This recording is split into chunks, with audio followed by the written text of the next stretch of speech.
What are your suggestions, Father, to develop the habit of custody of the mind? Mm, mm. Excellent question. And that is especially pertinent now in the era of smartphones, where it is very difficult for us to think sequentially through something from point A to point B to point C to its conclusion at point D. We are so I think first of all is to spend less time on on electronic devices if at all possible, because that reinforces the disposition that allows um, for an undisciplined mind and heart.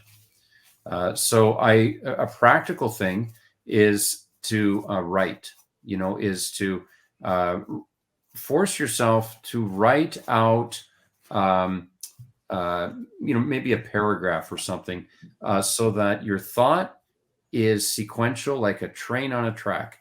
A, B, C, D. You force yourself to, according to the natural things, just thinking ideas and their full ramifications, and to give it full body in the course of a paragraph or something. So just write that out, and if you're able to do that over something as simple as an idea in logic or in philosophy or in geometry, whatever it is that you're acquiring the skills necessary to have custody of the mind when the spiritual onslaught comes, and the devil tries to cloud your mind, because pride and sin have an ancillary, and that is the clouding of the mind.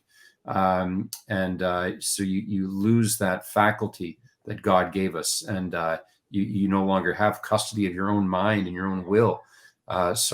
Practical thing I've found in my own life, that if I can write something and force myself to be disciplined within the natural order with thoughts, that's what the mind does. Doesn't matter if you're a Hindu or an atheist or a Christian. The mind is the mind.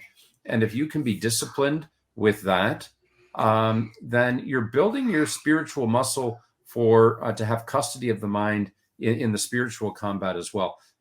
It just doesn't work where you can pray for, or I shouldn't say that. It just doesn't work that you can acquire custody of the mind without making any effort in responding to God's grace to have custody of the mind over the natural order. Work with the natural, and it'll transfer to the spiritual, as grace builds on nature, so to speak.